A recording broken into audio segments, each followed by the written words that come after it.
கர்த்தரும் இரட்சகருமாகிய இயேசு கிறிஸ்துவின் இனிதான நாமத்தினால Jesus Christ miracle ministry YouTube channel பார்க்குற அனைத்து தேவ பிள்ளைங்களுக்கு நண்பின் வாழ்த்துக்களை தெரிவித்துக் கொள்கிறேன். இயேசுதோறும் இனிய குடும்ப வாழ்வுங்கிற தலைப்பில் என்ன கொண்டு பரிசுத்தாவின் தப்புன்னு உங்களோட பேசுகிறாங்க. இந்த வார்த்தைக்கு நீங்களும் உங்கள் குடும்பமாக செவி கொடுக்கும்போது கர்த்தர் உங்களையும் உங்கள் குடும்பத்தையும் ஏதேன் குடும்பம் மகிழ்ச்சியும் தேவனாய் கற்றுக்கிட்டயமாக வாழ வைப்பாங்க. மனசாட்சி காலத்தை குறித்து தான் பார்த்துக்கிட்டு இருக்கோம். இன்றைக்கி மனசாட்சி காலத்தை குறித்து என்ன செய்திங்கிறத பார்ப்போம். ஆதியாகமம் 50:16-17 படிக்க, உம்முடைய சகோதரர் உமக்கு பொல்லாங்கு செய்திருந்தாலும் அவர்கள் செய்த துரோகத்தையும் பாதகத்தையும் நீர் தயவு செய்து மன்னிக்க வேண்டும் என்று உம்முடைய தகப்பனார் மரணமடையும் முன்னே உமக்கு சொல்லும்படி கட்டளையிட்டார். அப்படின்னு பார்த்தீங்கன்னா, யோசேப்புடைய சகோதரர் அவங்களுக்கு என்ன செஞ்சிருப்பாங்க, துரோகமும் அவங்களுக்கு வந்து என்ன செஞ்சிருப்பாங்க, யோசேப்புக்கு துரோகமும் பாவமும் அந்த மாதிரி அக்கிரம் பண்ணியிருப்பாங்க. அப்போ நீங்கள் அதை வந்து மன்னிக்கணும்னு அவங்க அப்பா வந்து நம்முடைய அப்பா சொல்லியிருக்காரு அப்படின்னு என்ன செஞ்சாங்க, யோசேப்புக்கு நினைவு விட்டுறாங்க. அப்போ இதுக்கு முன்னாடி உள்ள அந்த அதிகாரத்தெல்லாம் படிச்சிங்கன்னா தெரியும், யோசேப்புக்கு வந்து பெரிய துரோகம் பண்ணியிருப்பாங்க, ரொம்ப பெரிய துரோகம் பண்ணியிருப்பாங்க அவங்களுடைய அண்ணன்மார், 10 அண்ணன்மார். ஏன்னா யோசேப்பை வந்து ஒரு குழியில் தூக்கி போட்டுருவாங்க, அவன் வந்து செத்துட்டான்னு சொல்லி அவங்க அப்பாட்ட வந்து சொல்லிடுவாங்க. அவனுடைய வஸ்திரத்தை எடுத்துகிட்டு போய் அதில் ஆட்டு ரத்தத்தை போட்டு அது தடவி உன் பையன் செத்துட்டான்னு சொல்லி ஒரு குழியில் தூக்கி போட்டு போயிடுவாங்க. ஆனால் அந்த யோசேப்போட கர்த்தர் இருந்தார். யோசேப்பு வந்து ஒரு சொப்பனக்காரர். அவர் சொப்பனை பார்த்து ஒவ்வொரு காரியத்தை சொல்லுவார். அதனால வந்து அவங்க அப்பாவுக்கு வந்து யோசேப்பை ரொம்ப பிடிக்கும், யாக்கோபுக்கு. அது அண்ணன்மார்களுக்கு பிடிக்காது, அதை பொறாமப்படுவாங்க. அப்புறம் பார்த்திங்கன்னா ஒரு அரிக்கட்டுக்கான ஒரு சொப்பனம் காண்பார். அதில் யோசேப்போட அரிக்கட்டு மட்டும் நிமிர்ந்து நிற்கும், மற்றவங்க அரிக்கட்டெல்லாம் அவங்க சகோதரங்க அரிக்கட்டெல்லாம் படுத்து கிடக்கும். அப்போ அதை தான் அவங்க அண்ணன்மாருக்கு ரொம்ப என்ன செஞ்சிடும், கோவம் வந்துடும். அப்போ நீ மட்டும் உயர்ந்திருப்பா, நாங்கள் தாழ்ந்து கிடக்கணுமா அப்படின்னு சொல்லி என்ன செஞ்சிருவாங்க. அதனால தான் யோசேப்பை கொண்டுறணும் அப்படின்னு ஒரு பிளான் பண்ணுவாங்க. ஆனால் அந்த சூழ்நிலையில் அந்த ரூபனும் யூதாவும் சேர்ந்து தான் ரூபனோட மனசில் தோணும், நம்ம சகோதரனை இவங்க கையில் எப்படியா தப்பிக்க வச்சு தகப்பன்ட்ட கொண்டு போகணும் அப்படின்னு ரூபனுக்கு தோணும். யூதாவுக்கு வந்து சரி நம்ம சகோதரனை கொல்லதுனால என்ன வந்துட போகுது, அதனால் அவனை என்ன லாபம் அப்படின்னு சொல்லி விட்டுருவாங்க. ஆனால் கடைசியில் அந்த குழியில் தூக்கி போயிட்டு போயிடுவாங்க. அங்கே வந்து குழியில் பார்த்தீங்கன்னா எகிப்து தேசத்தில் உள்ள ஒருத்தன் இஸ்மவேல் வந்து என்ன செய்வான், இவனை தூக்கிட்டு போயிடுவான். இவனை தூக்கிட்டு போய் இப்போ அங்கே பார்வோன்ட்ட போய் என்ன செஞ்சிருவான், இவனை விற்றுருவான்.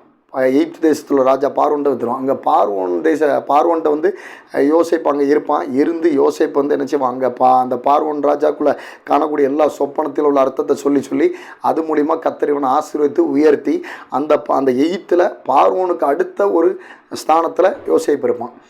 என்னுடைய ராஜபாரத்தை தவிர மற்ற எல்லாமே யோசேப்பு சொல்கிறதுக்கு தான் நீங்கள் எல்லோரும் என்ன செய்யணும், கீழ்ப்படியணும். அவனோட கட்டளைக்கு நீங்கள் கீழ்ப்படினா அவன் வார்த்தையின்படி தான் நடக்கும்னு சொல்லி அப்படி ஒரு அங்கீகாரத்தை கர்த்தர் பார்வோன் மூலிமா யோசேப்பு கொடுத்துருவாங்க. அப்போ யோசேப்பு அந்த இடத்துல நினைச்சுவான், ராஜாவுக்கு அடுத்த பொசிஷனில் அவன் தான் இருப்பான். அப்போ அந்த சூழ்நிலை இருக்கும்போது தான் இவனுக்கு யோசேப்புக்கு துரோகம் பண்ண அவனுடைய சகோதரமாரும் அவங்க அப்பாவை நினச்சிவாங்க அந்த பஞ்சத்தில் மாட்டிக்கொள்வாங்க. அப்போ அதே வந்து இந்த மாதிரி எகிப்தில் பஞ்சம் வரும் அப்படின்னு யோசேப்பு வந்து என்ன செஞ்சிருப்பார், பார்வோன்ட்ட சொல்லியிருப்பார். அதனால் இந்த எத்தனை வருஷமோ பஞ்சம் வரும், அந்த வருஷத்துக்கு தேவையான நம்ம ஆகாரத்தை சேமித்து வச்சுக்கிடுவோம் அப்படின்னு சொல்லி அந்த தேசத்துக்கு உண்டான மக்களுக்கு உண்டான ஆகாரத்தை சேமித்து வச்சுக்கிடுவாங்க. அது அக்கம் பக்கத்தில் வந்து யாரும் கேட்டு வந்தால் கொடுப்பாங்க. அதே மாதிரி தான் அந்த கானான் தேசத்தில் யாக்கோபும் அவனுடைய பிள்ளைங்கள் இருக்க இடத்துல பஞ்சம், அவங்களுக்கு சாப்பிட்றதுக்கு வழி இருக்காது. அப்போ இவங்க பணத்தை கொண்டு வந்து சாப்பாடு வாங்குறதுக்கு எகிப்து தேசத்துக்கு யாக்கோபு அனுப்பிவிடுவார் தன்னுடைய 10 பிள்ளைங்களையும். அவங்களும் வருவாங்க, வந்து சாப்பாடு வாங்கிட்டு. ஆனால் யோசேப்பு கண்டுபிடிச்சிருவான், வந்திருக்கிறது நம்மளுடைய அண்ணங்க தான் அப்படின்னு கண்டுபிடிச்சி அவங்கள்ட்ட எதுவுமே சொல்லாமல் அந்த சாப்பாடு எங்கள் ஆகாரத்தை கொடுத்து விட்டு பணத்தையும் திரும்ப கொடுத்து விட்ருவான். இப்படி அது போய்கிட்டு இருக்கும்போது தான் அப்போ வந்து பார்த்திங்கன்னா அவன் யோசேப்பு வந்து தன்னுடைய அப்பாவை பார்த்துருவான், பையன் அவன் தம்பி பெஞ்சமீனை பார்த்துட்டு என்ன செய்வான், அவங்க எல்லாத்தையும் பார்த்தாலும் அவனுக்கு ரொம்ப சந்தோஷப்பட்டு அப்புறம் பார்த்தா அதே எகிப்து ராஜா பார்வோன்ட்ட சொல்லி, என்னுடைய தகப்பனார் இவங்களாம் ஆடுகாடு மேய்ப்பாங்க, என் சகோதரங்களாம் இவங்களுக்கு இங்கே இருக்கட்டும், எகிப்தில் கொஞ்சம் தள்ளி இருக்கக்கூடிய அந்த கோசான் அந்த தேசத்தில் அவங்க குடியிருக்கட்டும் அப்படின்னு சொல்லி அவங்கள குடியிருக்க வச்சு அவங்களுக்கு ஒரு வழியை என்ன செஞ்சிடும், யோசேப்பு ஆயத்த பண்ணி கொடுத்துருவான். அப்போ ஆயத்த பண்ணி கொடுக்கும்போது தான் அப்போ வந்து அவங்க பண்ண துரோகம் வந்து என்ன செய்யுது, அவங்களுக்கு முன்னாடி வந்து நிற்கிது, அவங்க அண்ணன்மார் செஞ்சது. அதுக்கு அடுத்த வசனம் படிக்க பாருங்களேன். ஆகையால் உம்முடைய தகப்பனாருடைய தேவனுக்கு ஊழியக்காரராகிய நாங்கள் செய்த துரோகத்தையும் மன்னிக்க வேண்டும் என்று அவனுக்கு சொன்னார்கள். அவர்கள் அதை யோசேப்புக்கு சொன்னபோது அவன் அழுதான். பின்பு அவனுடைய சகோதரரும் போய் அவனுக்கு முன்பாக தாழ விழுந்து, இதோ நாங்கள் உமக்கு அடிமைகள் என்றார்.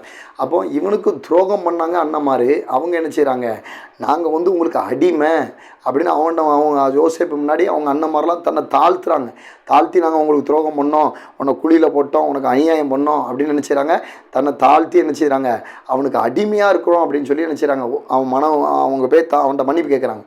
ஆனால் அவன் என்ன செய்கிறான், அழுதான் யோசேப்பு. அடுத்த வசனம் படிக்க பாருங்கள். யோசேப்பு அவர்களை நோக்கி, பயப்படாதிருங்கள், நான் தேவனா?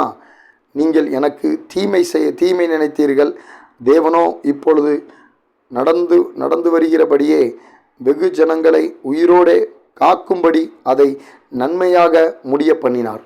அப்போ பார்த்தீங்கன்னா இவங்க தீமை செஞ்சாங்க யோசேப்புக்கு. அப்போ வந்து நான் என்ன தேவனா அப்படிங்கிற. யோசேப்பு அவர்களை நோக்கி, பயப்படாதீர்கள், நான் தேவனா? தேவன் தான் அப்போ தண்டிப்பார், நான் தண்டிக்க மாட்டேன் அப்படின்னு. அப்போ அவரோட மனசாட்சியில், யோசேப்போட மனசாட்சியில் என்னது, மன்னிக்கக்கூடிய சுவாபம் வந்திருக்கு. அதான் மனசாட்சி காலம். யோசேப்புக்கு துரோகம் பண்ணாங்க அண்ணன்மாரு, ஆனால் அதை நான் மன்னிக்காரு. நான் வந்து அதை உங்களுக்கு ஒன்றும் செய்ய முடியாது, நான் என்ன தேவனா? நீங்கள் பண்ணுற தவறுக்கு நான் உங்களுக்கு தண்டனை கொடுக்க நான் என்ன தேவனா அப்படிங்கிற யோசேப்பு அவங்க அண்ணன்மார்கிட்ட. அதே வசனத்தில் பாருங்கள், நீங்கள் எனக்கு தீமை செய்தீர்கள், தேவனோ இப்பொழுது நடந்து வருகிறபடி எனக்கு வெகு ஜனங்களை உயிரோடு காக்கும்படி அதை நன்மைக்காக முடிய பண்ணினார். அப்போ பார்த்தீங்கன்னா அவங்க தீமை செஞ்சாங்க யோசேப்புக்கு. ஆனால் யோசேப்பு வந்து வெகு ஜனங்களை காக்கும்படி, வெகு ஜனங்களுக்கு போஜனம் கொடுக்கும்படி யோசேப்போட வாழ்க்கையை கர்த்தர் நன்மையாக மாற்றினார். ஆதலால் பயப்படாதிருங்கள், நான் உங்களையும் உங்கள் குழந்தைகளையும் பராமரிப்பேன் என்று அவர்களுக்கு ஆறுதல் சொல்லி அவர்களுடைய பட்சமாய் பேசினான். யோசேப்பு அவன் தகப்பன் குடும்பத்தாரும் எகிப்திலே குடியிருந்தார்கள். யோசேப்பு 110 வருஷம் உயிரோடு இருந்தான். அப்போ பார்த்தீங்கன்னா, ஆதலால் பயப்படாதிருங்கள், நான் உங்களையும் உங்கள் குடும்பத்தையும் பராமரிப்பேன், உங்களுக்கு ஆறுதல் சொல்லி அவருடைய பட்சமாக. அப்போ அவங்களுக்கு ஆறுதல் சொல்கிறான், ஆறுதல் சொல்லி பட்சமாக இருக்கிறான். அப்போ நீங்கள் வந்து நீங்கள் எனக்கு துரோகம் பண்ணீங்க, எனக்கு அநியாயம் பண்ணீங்க, எனக்கு அக்கிரம் பண்ணீங்க, இதெல்லாம் நீங்கள் ஒன்றும் நினைக்காதீங்க, நான் உங்களுக்கு ஆறுதலாக இருக்கேன், உங்களுக்கு பட்சமாக உங்களோட இருக்கேன், உங்களுக்கு என்னென்ன தேவையோ உங்களுக்கு நான் அதை பூர்த்தி பண்ணுறதுக்கு உங்களுக்கு பட்சமாக உங்களோட இருக்கேன், உங்களுக்கு உங்களுடைய கஷ்டம் துயரம் உங்களுடைய வேதனையில் நான் உங்களுக்கு ஆறுதலாக இருக்கேன்னு யோசிப்பு அவங்க சகோதரர் மட்டும் சொல்கிறார். இதுதான் மனசாட்சியின் காலம். ஏன்னா அவங்க வந்து தீமை செஞ்சாங்க. அந்த 10 சகோதரரும் யோசேப்புக்கு தீமை செஞ்சாங்க. அவனை குழியில் தூக்கி போட்டு போயிட்டாங்க. ஒரு 13-14 வயசு பையனை குழியில் தூக்கி போட்டு போயிட்டாங்க. அப்போ அவர் என்ன செஞ்சார், அதெல்லாம் மனசில் வச்சுக்கிடாமல் அதை வந்து அவங்களுக்கு சோத்துக்கு இல்லாமல் வரும்போது அவங்கள நம்மனா என்ன செய்வாங்க, சிலவங்க யோசிப்பாங்க, நீ எனக்கு தீமை செஞ்ச உனக்கு நான் வந்து நீ இப்போ பாடு ஊத்துறா நிற்கும் போது நான் உனக்கு எதுவும் நன்மை செய்யணுமா அப்படின்னு சொல்லிட்டு என்ன செஞ்சுருவாங்க. சொந்த பந்தங்கள் நிறைய பேர் கதை படைச்சிருவாங்க. சில பேர் அதை கண்டுக்கிடே மாட்டாங்க. இப்போ உலகத்தில் உள்ள சொந்த பந்தங்கள், ஏன்னா நீ தீமை செஞ்சுட்டு இப்போ வந்து நீ வந்து பாடு ஊத்துறான்னு வைக்க, இப்போ வந்து நீ என்ன தேடி வருவ, நான் உனக்கு நன்மை செய்யணுமோ, உனக்கு நான் உதவி பண்ணணுமா, உதவி பண்ண மாட்டேன், நீ பண்ண அநியாயத்துக்கு, நீ பண்ண அக்கிரமத்துக்கு, நீ பண்ண துரோகத்துக்கு நீ படுற அப்படின்னு கதை உடைச்சிருவாங்க. இப்போ உள்ள சொந்த பந்தங்கள் கதை உடைச்சிருவாங்க. அவங்கள கண்டுக்கிடே மாட்டாங்க. அவங்க இந்த பக்கமே வந்துருக்கூட துரத்தி விடுவாங்க. ஆனால் யோசேப்பு என்ன பண்ணுறாரு, நான் வந்து தேவனா, நான் வந்து உங்களை தண்டிக்க நான் தேவனா கிடையாது அப்படின்னு சொல்லி தன்னுடைய மனசாட்சியின்படி அவர் நினச்சார், நான் உங்களுக்கு தேவன் கிடையாது, நான் உங்களை தண்டிக்க, நீங்கள் எனக்கு துரோகம் பண்ணீங்க, நீங்கள் எனக்கு தீமை பண்ணீங்க, நான் உங்களை தண்டிக்கிறதுக்கு நான் வந்து தேவன் கிடையாது, தேவன் தான் அதை தண்டிக்கணும், தேவன் தான் எல்லாம் பண்ணணும்னு சொல்லி அவர் மனசாட்சியின்படி அவங்கள என்ன செஞ்சிட்டாரு, மன்னிச்சு யோசேப்பு மறந்து அவங்களுக்கு ஆறுதல் சொல்லியும் அவங்கள நல்ல மாதிரி அந்த எகிப்து தேசத்தில் பராமரித்து நல்ல அண்ணன் தம்பி குடும்பம் நல்ல மாதிரி இருக்கட்டும்னு பராமரிக்கிறார். அவங்களுக்கு ஆறுதல் சொல்கிறார், அவங்களுக்கு பட்சமாக அவங்களோட இருக்கார். இதுதாங்க மனசாட்சி காலம். நம்ம அப்படி இருக்கோமா? கிறிஸ்தவங்க யோசிச்சு பாருங்கள். இப்போ கிருபையின் காலத்தில் ரசிக்கப்பட்டு கடைசி காலகட்டத்தில் இருக்கீங்க. அப்படி இருக்கீங்களா? உங்களுடைய அண்ணன் தம்பிங்க, உங்கள் சொந்த பந்தங்கள், உங்களுடைய அப்பா அம்மா, உங்களுடைய உங்கள் கணவரில் வீட்டில் உள்ளவங்க யாராவது துரோகம் பண்ணாங்க, யாராவது இப்படி ஒரு குழியில் தூக்கி போட்டாங்க, உங்களை சாவே அடிக்கணும்னு நினச்சி பிளான் பண்ணிட்டாங்க, ஆனால் சாவால் கர்த்தர் உங்களை மீட்டு எடுத்துட்டாரு, அவங்கள நீங்கள் இப்படி மன்னிக்கிங்களா? திரும்ப அவங்க பட்சமாக இருக்கிறீங்களா? அவங்களுக்கு ஆறுதல் சொல்கிறீங்களா?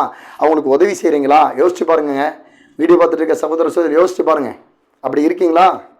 இதுதாங்க கிறிஸ்தவ வாழ்க்கையில், இதுதான் கிறிஸ்தவ வாழ்க்கை. மனசாட்சி காலத்திலே யோசேப்பு என்ன செய்தார், அவங்கள வந்து தண்டிக்கலை, அவங்க ஆகாரம் கேட்டு வரும்போது நான் கொடுக்க மாட்டேன்னு மறுக்கலை, அவங்கள வந்து துரத்தி விடலை, அவங்களுக்கு ஆகாரம் கொடுத்தாரு, அவங்க கொண்டு வந்த பணத்தை திரும்ப கொடுத்தாரு யோசேப்பு அதே அண்ணன்மார்களுக்கு. இந்த மாதிரி இருந்தார்.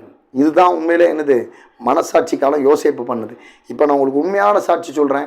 கிருபையின் காலத்தில் ரட்சிக்கப்பட்ட ஒரு சகோதரர் அவருடைய சொந்த மச்சில் என்ன செஞ்சார், அவருடைய மனைவி அவங்க பிள்ளைங்களுக்கெல்லாம் என்ன செஞ்சார், தீமை பண்ணார்.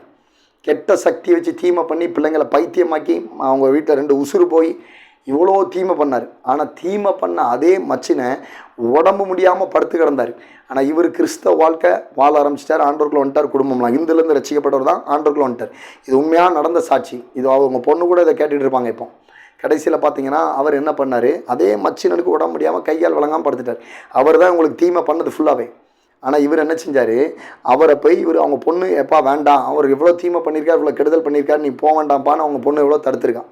இல்லைம்மா நீ சொல்கிறது தப்பு, நான் போய் பார்த்துட்டு தான் வருவேன்னு சொல்லி அவரை போய் பார்த்துட்டு, ஏசப்பா நீ ஏற்றுக்கோ, ஏசப்பா உனக்காண்டி அடிபட்டிருக்காரு, ரத்தம் சிந்திருக்காரு, அவர் அன்பான தெய்வம் அப்படின்னு சொல்லி அவருக்கு ஆறுதலுக்கு சொல்லிட்டு அவர் என்னது பரலோகத்துக்கு அவருக்கு போகக்கூடிய அந்த ஜீவ அப்பமாகிய இயேசு கிறிஸ்துவ என்ன செஞ்சிருக்காரு, சுவிசேஷமாக சொல்லிட்டு வந்திருக்காரு. அவர் ஆத்மா எப்பவும் வாழறதுக்கு உண்டான வழியை சொல்லிட்டு வந்திருக்காரு. எவ்வளோ ஒரு பெரிய காரியத்தை சொல்லிட்டு அவருக்கு ஆறுதல் சொல்லிட்டு அவரை பக்கத்தில் உட்காந்து பாட்டு வந்திருக்காருங்க.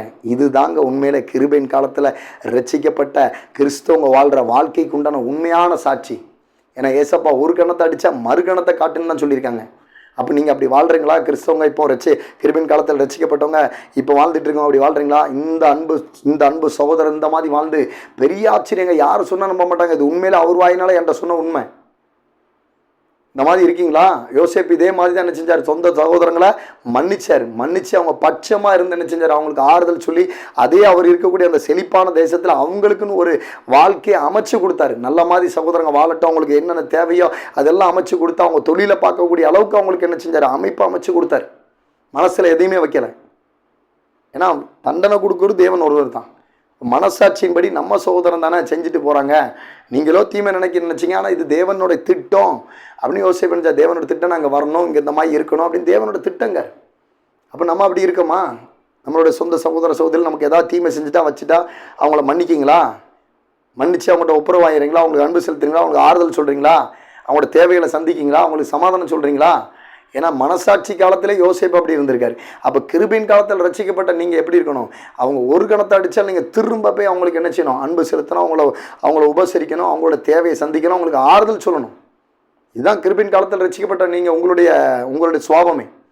ஏன்னா ஒரு மனுஷனை ஆண்டவர் கிட்டத்தட்ட என்னது 5000 தடவை மன்னிக்கலாங்க. நீங்கள் அப்படி மன்னிக்கிறீங்களா? மன்னிச்சு அவங்களுக்கு ஆறுதல் சொல்கிறீங்களா? அவங்கள்ட்ட சமாதானமாக இருக்கீங்களா? யோசிச்சு பாருங்க. வீடியோ பார்க்குற சகோதரர்கள் கண்டிப்பாக யோசிச்சு பாருங்கள். அப்படி இல்லைனா இன்னிலேருந்து அப்படி இருக்கன்னு வச்சுங்க, உங்களை ஒப்பு கொடுங்க. ஏன்னா நீங்கள் முங்கி எந்திரிச்சதுக்கப்புறம் உங்களுக்குள்ள ஏசப்பா உள்ளே பிறந்திருக்காங்க. அந்த ஏசப்பா பிறந்திருக்கும் போது அவரோட கிரியைகள், அவரோட அன்பு உங்களுக்குள்ளே இருக்கணும். இல்லைனா நீங்கள் வாழ்ந்த வாழ்க்கை கிறிஸ்தவ வாழ்க்கை என்ன வாழ்க்கை? யோசிச்சு பாருங்கள். அதனால் கிருபையின் காலத்தில் ரட்சிக்கப்பட்ட நீங்கள் யோசேப்பை காட்டில் நீங்கள் என்ன செய்யணும், துரோகம் பண்ணவங்க, அநியாயம் பண்ணவங்க என்னது நல்லா இருக்கட்டும், நீங்கள் அவங்களுக்காண்டி ஜெபிக்கணும். அவங்க நல்ல மாதிரி ரட்சிக்கப்படட்டுன்னு ஜெபிக்கணும். அவங்களுக்கு ஆறுதல் சொல்லணும். அவங்களுக்கு என்ன செய்யணும், அவங்களுக்கு சமாதானம் சொல்லணும். அவங்களோட தேவைகளை நீங்கள் என்ன செய்யணும், சந்திக்கணும். இதுதான் கிறிஸ்தவ வாழ்க்கை. ஏன்னா உன்னை சபிக்கிறவங்கள ஆசீர்வதிங்கன்னு தான் ஏசப்பா சொல்கிறாங்க.